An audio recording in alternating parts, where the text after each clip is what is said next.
دلوقتي هعمل الكاب. محتاجة هنا اعمل غرز واحطها معايا على السلك. هاجي هنا في المكان اللي هو بعيد شوية عن الحلقة اللي ورا على السلك وهعمل غرزة. شايفين اللي طالع منه الخيط؟ كل غرزة هعملها هحطها على الابرة دي وهطلع بابرة الكروشيه، بابرة التريكو قصدي، احطها على الابرة. الغرزة اللي بعدها بس انا همشي هبقى عارفة انا ماشية فين. بصوا هما خطوط جنب بعض، انا همشي على السطر ده.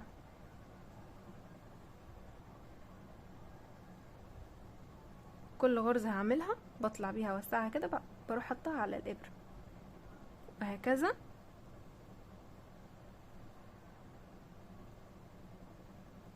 لحد ما اخلص.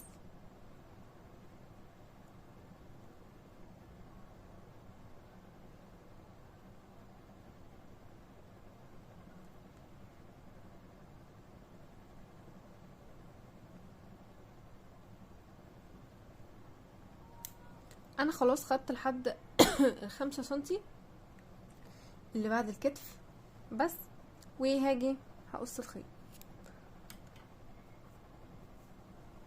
علشان اعمل الكاب بتاعي. محتاجة اني اوصل غرز لحد الجزء ده، فطبعا انا محتاجة اني اعمل غرز هنا.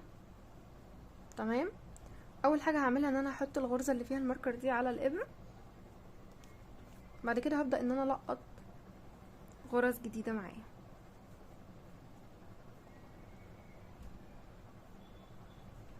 واللي هعمله الناحية دي هيتكرر الناحية التانية.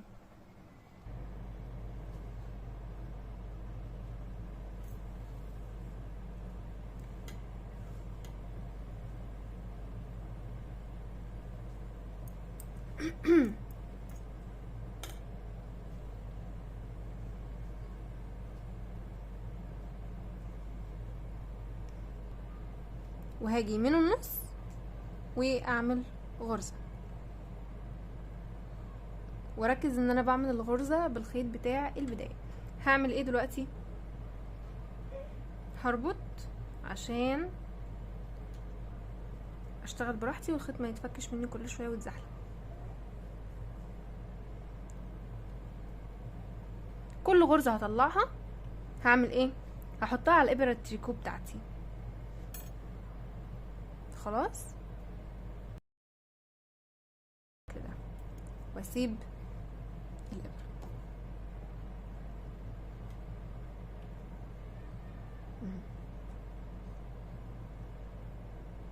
واربط، اشد يعني. الخيط اللي احنا ربطناه ده ممكن نعوز ان احنا او نحتاج ان احنا نفكه تاني علشان شايفين الفراغ، نظبط الفراغ بتاعنا اللي احنا عملناه. طبعا ده ناتج عن الغرزة اللي احنا بنيناها.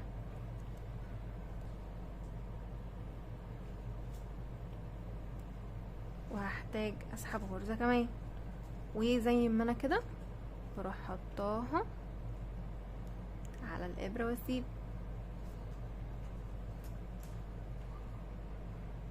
كمان مرة برفع شوية احطها على الابرة، الغرزة اللي جنبها اسحب، ارفع شوية الخيط، اعديه واحطه على الابرة، وهكذا لحد ما نخلص 5 سنتي بتوعنا. كده انا عملت اخر غرزة اهي. هروح سحبة بقى الابرة بحيث ان هما يتبقوا مع بعض على نفس السلك. شايفين؟ طبعا انا من الناحية دي بنيت برضو غرز، ولكن طبعا اضطريت ان انا اقصقص الخيط في الاخر. يعني جيت في الاخر كده ورحت اقص الخيط عشان اعمل الجنب التاني. الجنب التاني احنا مش محتاجين نقص الخيط، هنشتغل على طول. طيب يا بنات، هنا انا طبعا على الظهر على الغرزة المقلوبة دي، فهشتغل سطر ثبات يعني بدون اي تزايدات خالص على الظهر بالشكل ده بالغرزة المقلوبة. فوق كل غرزة غرزة زيها. هشتغل معاكم السطر اول كام غرزة بس كده علشان تبقوا معايا خطوة خطوة.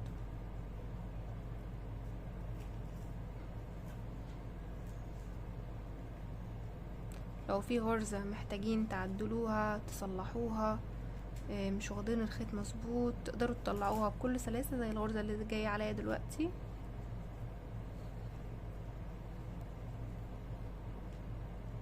بصوا الغرزة دي فيها مشكلة، لحظة واحدة.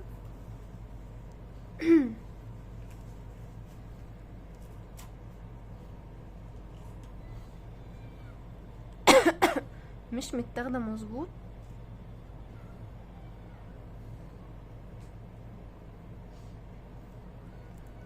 كده اتصلحت واقدر اكمل شغلي. هكمل السطر كله وارجع لكم. اشتغلت الظهر بتاعي خلاص عادي. شايفين الفراغات اللي عند الاكتاف دي اللي احنا وصلناها؟ ما تخافوش هندريها في الاخر خالص واحنا بننضف.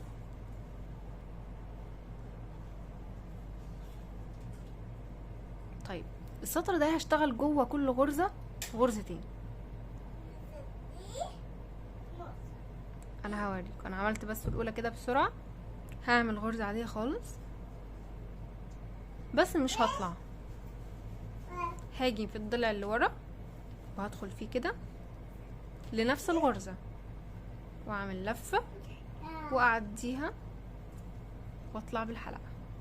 انا اشتغلت غرزتين اصبح معايا 4 غرز.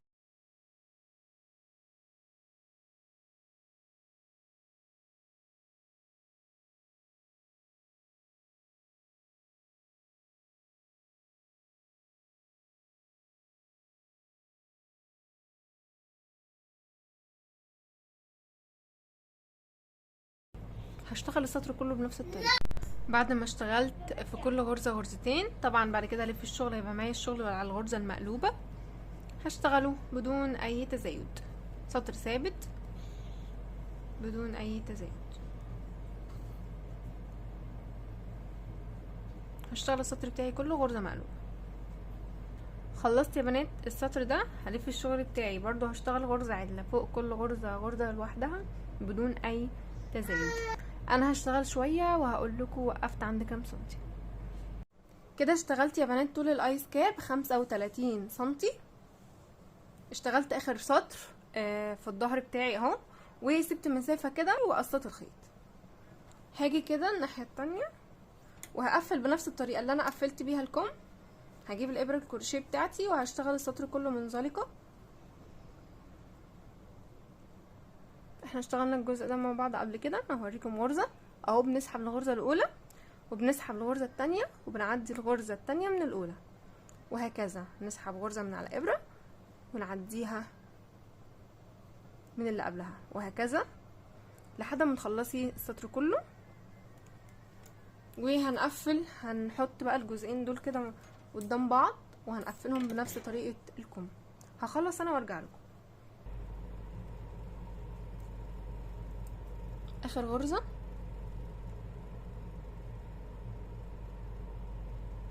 وهنسحب الخيط كله منها بالشكل ده. هنتني الطرفين بتوعنا كده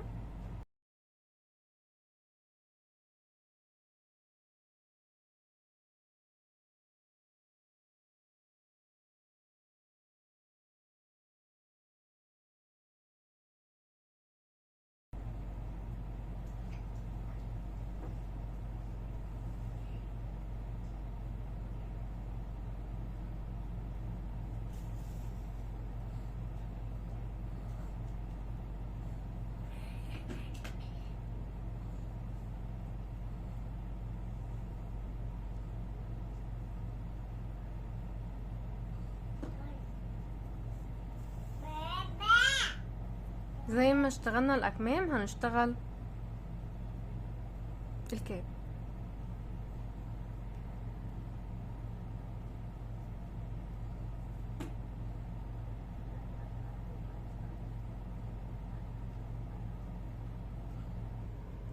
اخر 5 سنتي يا بنات هشتغلهم بطريقه مختلفه شويه بحيث ان هو يلم معايا الكاب من ورا ما يبقاش ليه بوز. فهاجي كده اثبت بس دي كده من تحت،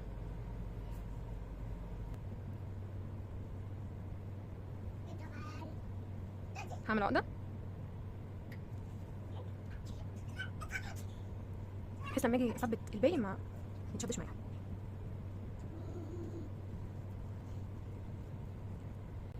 هشتغل كأني بخيط حاجة على ايدي. بصوا، حرف في بيبقى معايا فوق، وحرف في بيبقى تحت. بعد دي باخد الحرف البي اللي بعده، وهكذا بسيب حرف في واسحب اللي بعده لحد ما اوصل للناحية التانية.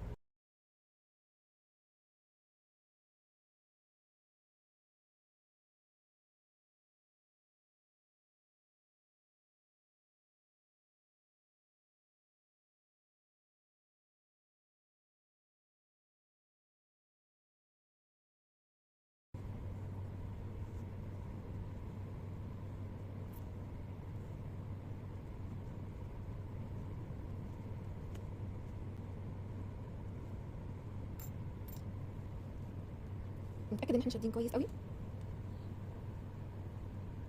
نبدأ نثبت تاني عشان مكنتش جايبها الكاميرا. نعمل عقد.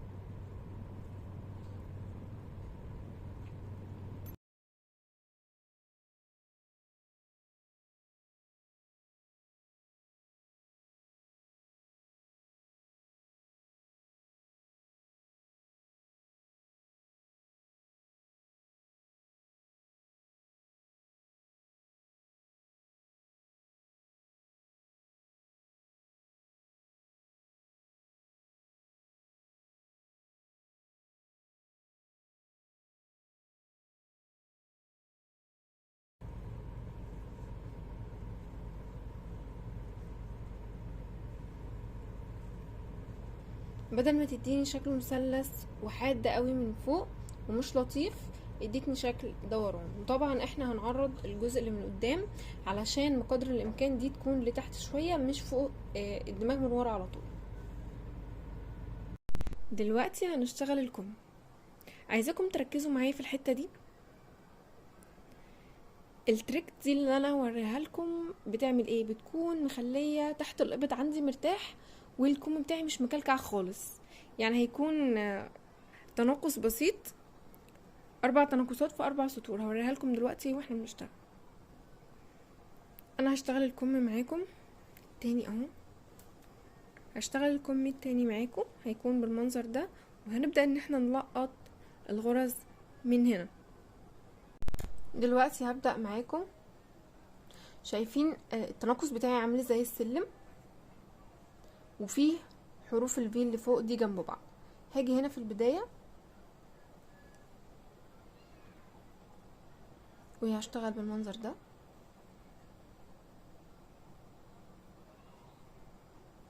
تاني هعملها اوضح.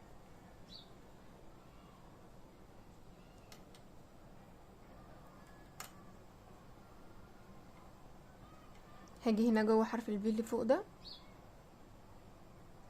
وهسحب خيط. بكون سايبه خيط زياده لتحت علشان وانا بنضف الشغل بتاعي ايدي ماسكه الخيط اهو وبصباعي، وبطلع بالحلقه. هسيب غرزه، هسيب غرزه وهدخل في اللي بعدها.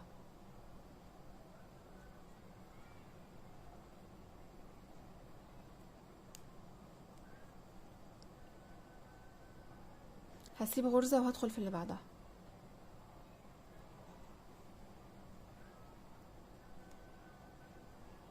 هسيب غرزه وهدخل في اللي بعدها. انا كل ده يا بنات بشتغل في حرف الفي بتاع التناقص، سطر التناقص.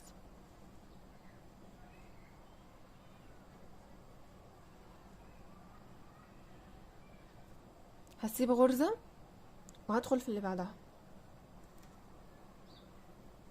ما تقلقوش، الفراغات الكبيره اللي انتوا شايفينها دي مش هتبان، وهكذا. هسيب غرزه وهدخل في اللي بعدها. طيب انا كده خلصت التناقص بتاعي. الشغل اللي جاي بقى هيبقى ايه؟ اخر تناقصات ثانيه. هسيب غرزه وادخل في اللي بعدها.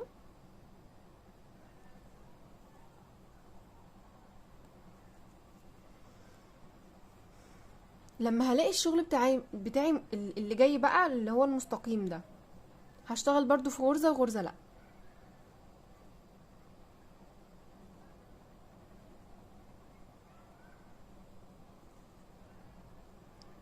بتخلصي التناقصات بتاعتك بنفس الطريقه. الشغل اللي جاي بتاعي مستقيم كله، هسيب السطر الاخير ده بالطول كده، اشتغل في السطر اللي قبله. يعني انا هعدي بالغرز بتاعتي، شايفين حرف الفي اللي ماشي مستقيم ده؟ انا هشتغل هنا، هاخد الغرز بتاعتي من السطر اللي قبله يعني علشان الشغل بتاعي يبقى نضيف. هنا هيقابلني فراغ، هسيبه وهدخل في الغرزة اللي بعده.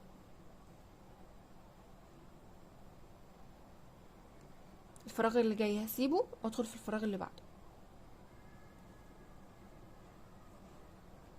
الفراغ اللي جاي هسيبه وهدخل في الفراغ اللي بعده لحد ما تخلصي الغرز.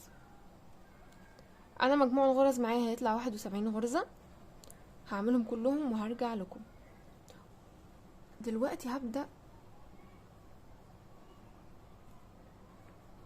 اشتغل الشغل بتاعي عادي خالص. طبعا ده خط البداية، ما تقلقوش، هنربطه بس نخلص. هشتغل كأني بشتغل عادي، غرز عدل عادية. دي الغرزة الاولانية بس عشان الخيط مش مربوط. طيب هلاقي ان الغرزة بتاعتي مش معدولة، المفروض اشتغل كده.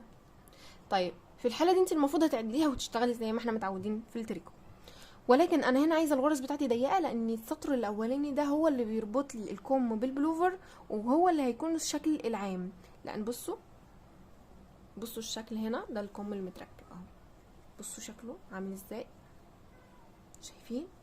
فبالتالي انا الخطوه دي هعمل فيها ايه؟ هشتغل الغرز بتاعتي زي ما هي كده. احنا متعودين ان الغرزه العدله لما نيجي بنشتغلها العدله بتاعتها بتكون كده، بتلاقيها سلسه معاكي في الشغل خالص. في الحالة دي انا هشتغل الغرزة العدلة بتاعتي بس بالشكل ده، مش هعدل الشغل بتاعي. هدخل كده ليه؟ انا عايزة السطر يكون ماسك نفسه على الاخر، اول سطر ده يكون ماسك نفسه على الاخر، والغرز متماسكة كويس جدا علشان الفراغات بتاعتي ما تبانش. دي تركة برضو لازم تتعلموها. خلاص هخلص السطر ده كله وهرتفع لحد ما اكمل 6 سطور، وبعدين هنبدأ مع بعض التناقص. هخلص انا ال6 سطور كلها وهرجع لكم. دلوقتي يا بنات هشتغل التناقص. هبدأ التناقص بتاعي، انا كده اشتغلت 6 سطور بدون اي تناقص ولا تزايد. السطر السابع التناقص بتاعي هيكون في اول غرزتين في السطر وفي اخر غرزتين في السطر. باقي الغرز هشتغلها عادي خالص بدون اي تناقص. طيب السطر ده انا هعمل فيه التناقص، السطر اللي بعده مش هيكون فيه اي تناقص، هيكون سطر ثبات. السطر اللي بعده هيكون تناقص. هقول لكم هنعمل كام سطر تناقص دلوقتي مع بعض.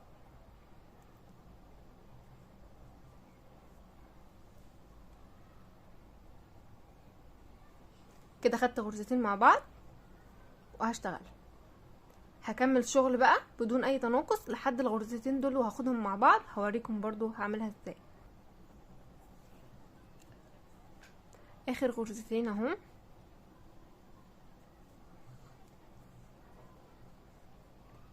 يبقى هنا التناقص بتاعي باين اهو واضح. بصوا الغرزتين مع بعض في غرزه واحده، والغرزتين دول مع بعض في غرزه واحده.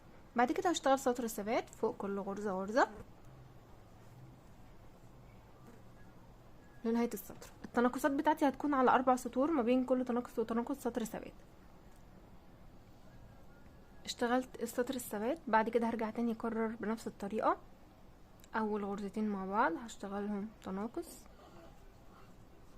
هكمل السطر كله وهاجي في اخر غرزتين هنا مع بعض اشتغلهم تناقص، وبعدين سطر الثبات. هتشتغلي بنفس الطريقه دي تناقص مرتين تاني جايين. انا هخلص التناقصات وهرجع لكم. كده انا خلاص خلصت السطر الرابع من التناقصات بتاعتي وعملت سطر الثبات. دلوقتي هبدا ان انا اكمل الشغل بتاعي بنفس طريقه الكم ده. هغير اللون وهفضل اشتغل بدون بقى اي تناقص ولا اي تزايد. بصوا حتى التناقص انتهى هنا. خلاص هبدأ ان انا اشتغل لحد ما اوصل بالكم بتاعي 50 سنتي، وبعد كده هشتغل الاسوره طبعا بتاعتي باللون الهافان، فعملت سطر باللون الهافان بدون اي تزايد او تناقص برضو، علشان لما اجي اعمل غرزه عادله غرزه مقلوبه يكون الشكل معايا مرتب وشكله جميل. خلاص يبقى 50 سنتي وهرجع لكم، هشتغلهم وارجع لكم. عملت السطر اللي هو باللون الهافان وبعد كده هبدأ اعمل التناقص بتاعي. هعمل غرزة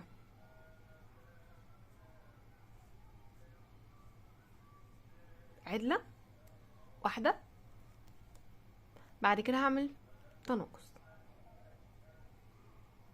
2 مع بعض في غرزة واحدة، غرزتين باخدهم مع بعض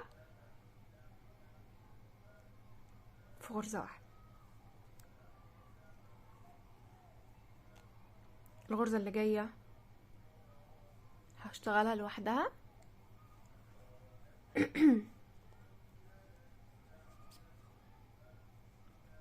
بعد كده غرزتين هاخدهم مع بعض،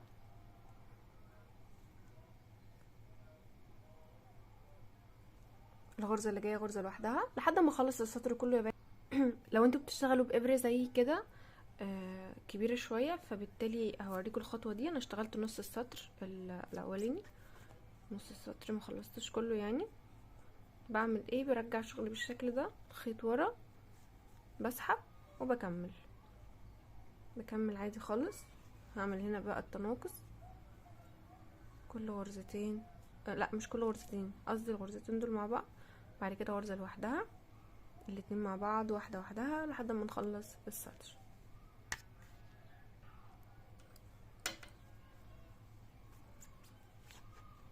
كده انا خلاص خلصت التناقصات اللي انا عايزاها.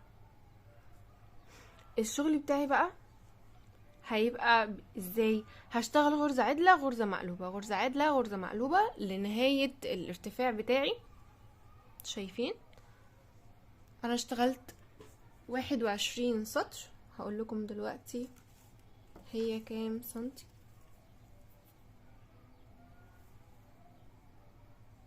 هي 8.5 سنتي، او نقدر نقول 8 سنتي، 8 سنتي. تقدري بقى تقللي تزودي، دي في ايدك. بصوا الشكل بتاعها، بتبقى غرزة عادلة غرزة مقلوبة.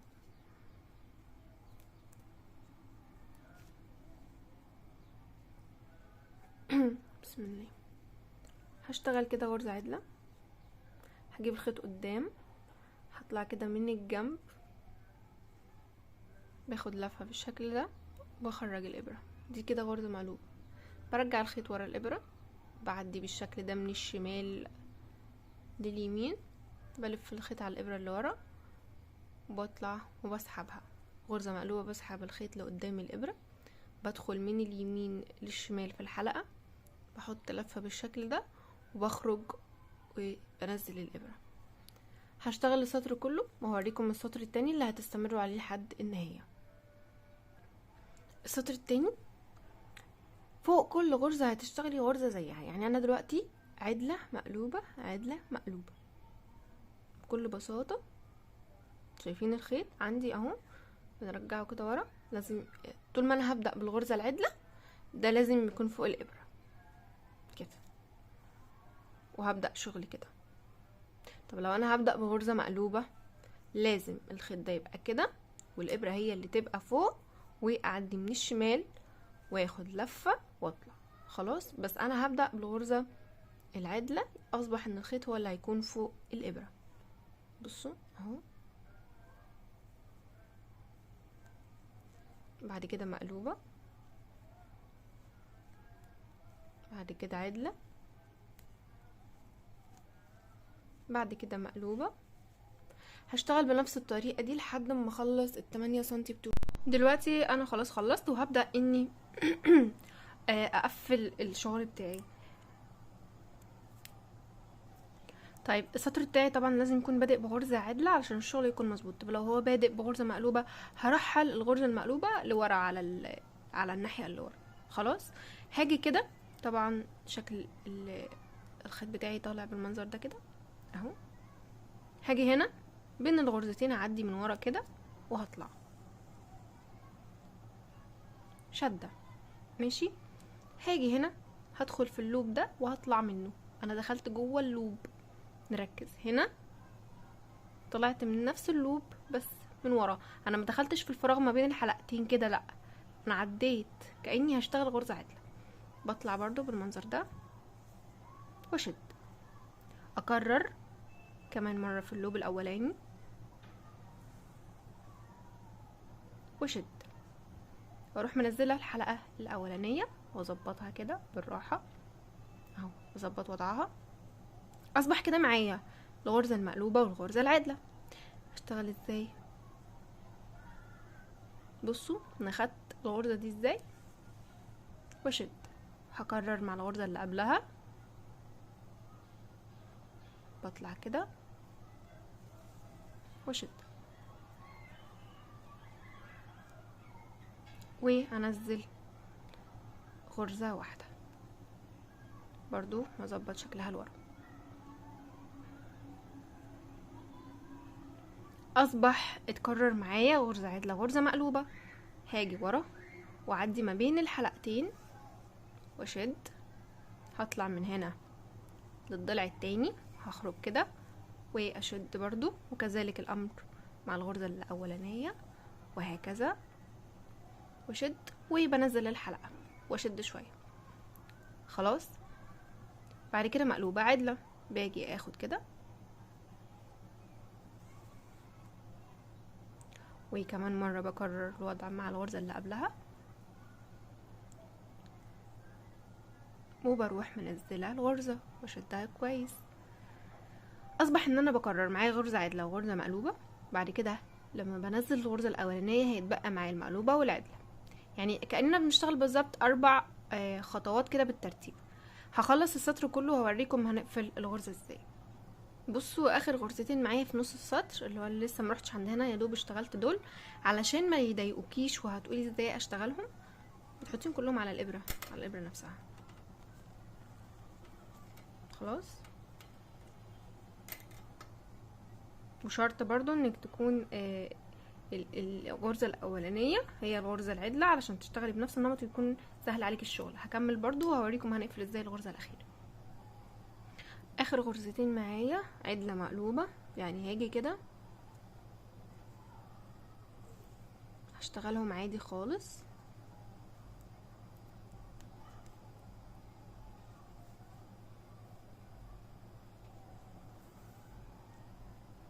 وهنزل الغرزة كالمعتاد. هيتبقى معايا غرزة واحدة، هعمل ايه؟ هاخدها على الابرة اللي على ايدي اليمين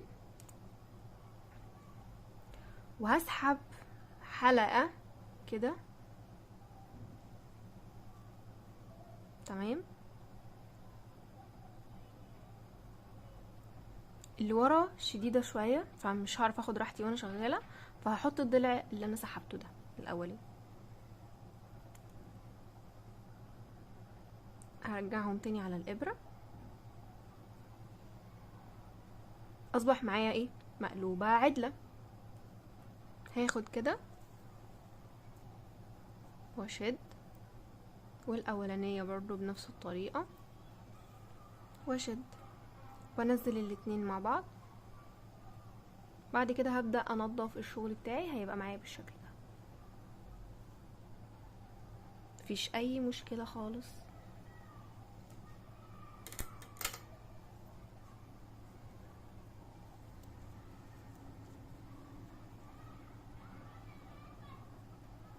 بصوا انا عندي هنا حروف في فوق بعض، فبالتالي ببدأ اعمل الشكل ده وانا بداري الخيط. بدخل في الحلقات بس في ضلع واحد مش في الاتنين، للنهاية كده فوق،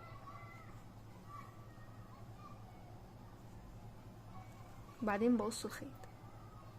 بعمل عقدة او من غير ما نعمل عقدة، لان انا دايما بحب اثبت الشغل بتاعي بالشمع في النهاية، فلك حرية الاختيار ان انت تعملي عقدة وبعدين تثبتي بالشمع او لا. بصوا شكلها ما بيكونش باين، بس الشغل بتاعك بيكون نظيف وجميل جدا.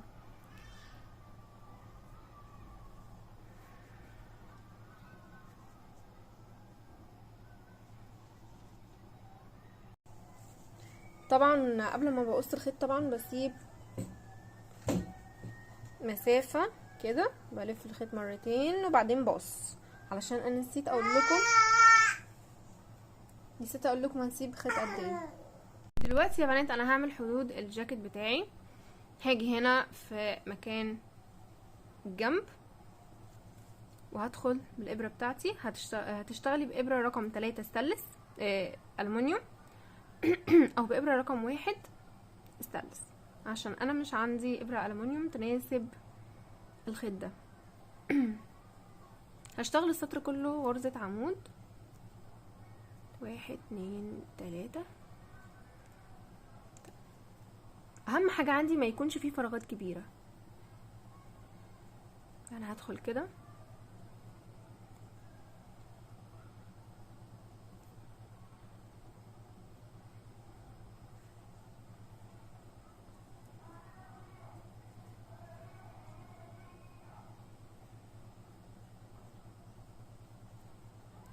هكمل لحد هنا وهوريكم الزاوية هنعمل فيها ايه. دي الزاوية اللي انا قلتلكوا عليها، اوريكم كده من بعيد عشان ما تتلخبطوش.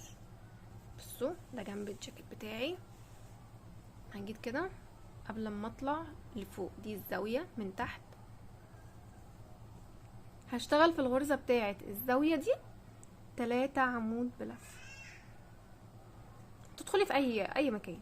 1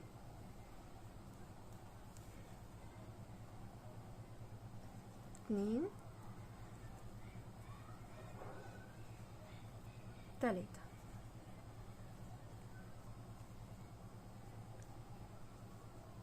يبقى بعد ما اشتغلت 3 غرز في غرزة الزاوية، هاجي هنا هتعامل ازاي؟ هشتغل في غرزة وغرزة لا، يعني هشتغل في الغرزة اللي جاية دي عمود، هسيب غرزة واشتغل في اللي بعدها برضو عمود لحد ما نقفل هنا. هقفل السطر بتاعي في 3 سلسلة من سلاسل الارتفاع بمنزلقة.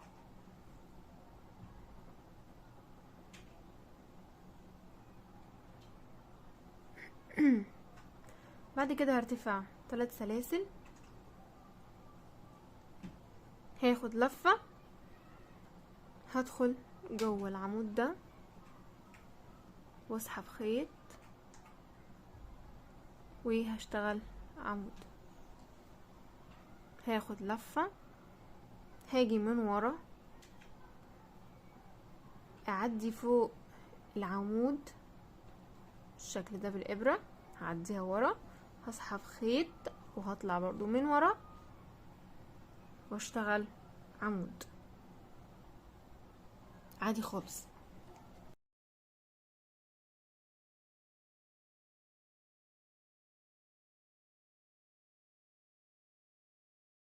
مرة باخد العمود فوق الابرة ومرة باخد العمود تحت الابرة. هشتغل بالطريقة دي الشكل بتاعها. انا هخلصه كله بقى، وفي النهاية هوريكم ازاي بننضف الخيوط الزيادة اللي في الجاكيت. انا عملت العرض ده يا بنات وكنت هكتفي بيه بصراحة، يعني انا قسته وكان شكله جميل، بس حبيت اعرض شوية كمان، يعني حسيت ان هو يبقى احلى لو عرضته كمان شوية، فكبرت الابرة. وحابة اقول لكم على حاجة كمان قبل ما انسى. بنيجي هنا في الزاوية تحت، طبعا الطبيعي ان هي بتبقى واخدة زي كيرف كده، فلما اشتغلت وكبرت الابرة اعملوا حسابكم ان هي هتتفرد معاكم وهتبقى بالشكل ده. والتزايد بتاعي انا عندي هنا ال3 غرز. السطر اللي انا اشتغلته بتعمله في ال3 غرز دول، يعني ده بريد امامي بشتغل فيه غرزتين عمود بلف، وده برضو غرزتين عمود بلفه، والتالت غرزتين عمود بلفه في نفس العمود. خلاص حبيت بس اوضح لكم النقطه دي عشان لو حد حابب ان هو مثلا يكبر الابره هتديكوا افكت احلى. بصوا الشكل السطر اللي هو الاخير ده مش عايزاه ما تعملهوش، عايزه تشتغلي بالابره الصغيره برضو هتبقى جميله وكل حاجه، بس شكل الغرزه هيبقى اصغر. هنا عند فتحه الابط، وطبعا بتاعه الكتف انا عملتها، هوريكم ازاي بنلم الشغل بتاعنا بحيث ان هو يبقى بالشكل ده اللي انتوا شايفينه، مفيهوش اي فتحات ولا فراغات. بصوا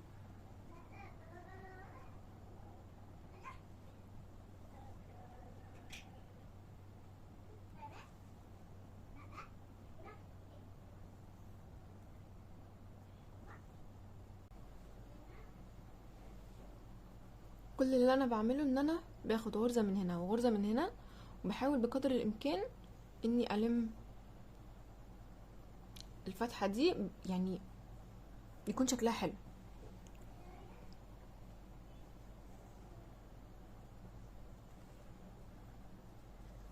بصوا كده الفتحة اختفت ومفيش اي حاجة. بنفس الطريقة هنعمل الناحية التانية والكتف. بنيجي بس كده في الاخر وبنعمل عقدة، وانا بقص الخيط، او ممكن ان انت تزريه كده الاول. بدير الخيط بتاعي الاول بالشكل ده كده في الغرز، بروح سحباه وبقصه. الزيادات دي طبعا انا بلزقها بالشمع، ما تخافوش هيبقى شكلها حلو قوي. وكده الجاكيت خلص، هوريكم شكله. ده شكل الجاكيت. بصراحة مش عارفة ابعد بالكاميرا اكتر من كده.